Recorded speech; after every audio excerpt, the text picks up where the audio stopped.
वो कोई फर्क नहीं पड़ता कि मैं कैसी दिखती हूँ, मैं कैसी हूँ। क्लाइमैक्स क्यों डाल दिया? मैंने शादी कर ली।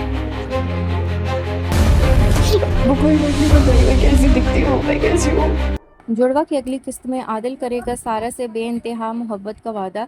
फरहत पप्पू की मुखालफत के बावजूद क्या सारा ज़ारा की तरह बहादुरी दिखा पाएगी?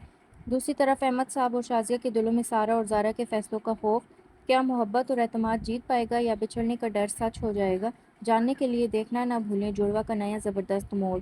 ड्रामा सीरियल जुड़वा के आने वाले एपिसोड में आप देखने जा रहे हैं कि आदिल अब बहुत ही ज़्यादा परेशान है।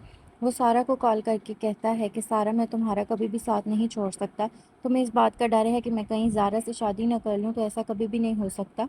मेरी मोहब्बत तुम हो और सारा, कभी भी हमारे बीच किसी किस्म की कोई गलतफहमी नहीं होगी। ये बात सुनकर सारा कहती है कि फ़रहत पप्पू का क्या होगा? फ़रहत पप्पू तो कभी भी इस रिश्ते के लिए नहीं मानेंगी।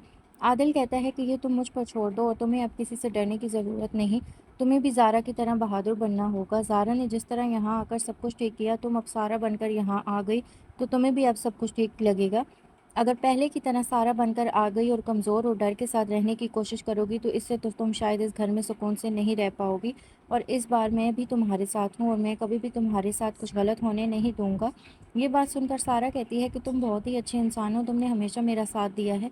ज़ारा ना होती तो शायद कभी भी मैं इस घर में सुकून से ना रह पाती। आदिल कहता है कि मैं बहुत ही ज़्यादा शर्मिंदा हूँ कि मैं रक्षी और अपनी माँ की वजह से तुम्हारे साथ कोई अच्छा सलूक नहीं कर पाया और अपनी माँ की वजह से शायद तुमसे इतना दूर हो गया था। मैं अब हर कीमत पर तुम्हारा साथ दूंगा, बस अब थोड़ा सा इंतज़ार है और बहुत जल्द सारी मुश्किलात ख़त्म हो जाएंगी। सारा कहती है कि हाँ, बहुत जल्द ये इंतज़ार ख़त्म हो जाएगा। आने वाले एपिसोड में अब आप ये भी देखने जा रहे हैं कि अहमद साहब शाजिया को कहता है कि तुम ऐसे ही परेशान हो रही हो, ऐसा कुछ नहीं होगा जैसा हम चाहेंगे, बल्कि वैसा ही होगा, बस थोड़ा सा इंतज़ार करो। ये ना हो कि सारा और ज़ारा दोनों ही अपने बाबा के पास रहने लगें और मैं यहाँ अकेली रह जाऊँ। आप अच्छी तरह से जानते हैं कि मेरे पास तो इनके अलावा कोई और सहारा है ही नहीं। अब मैं नहीं चाहती कि मज़ीद आप इस बारे में किसी किस्म की ऐसी कोई भी बात हो। अहमद साहब कहते हैं कि ऐसा कुछ नहीं होगा। ज़ारा बहुत ही बहादुर और समझदार है, वो कभी भी ऐसा कोई कदम नहीं उठा सकती। और जो कुछ हो चुका है, इसके बाद अब तुम्हें लगता है कि ज़ारा ऐसी कोई गलती करेगी? ज़ारा बहुत ही बहादुर है, तुम्हारी तरबियत आखिर जीत गई। तुमने तो तरबियत ज़ारा की और ज़ारा ने कितनी बहादुरी से सारा को भी संभाला और अपने बाबा को भी इस बात पर यकीन दिला दिया कि वो इसकी बेटी है। शाज़िया कहती है कि जो भी है, मैं तो चाहती हूँ कि सरमद से इसकी शादी हो जाए और वो अपनी ज़िंदगी में आगे बढ़े। जो कुछ हो चुका, इतना सब कुछ हो जाने के बाद मुझे तो अब डर लगने लगा है।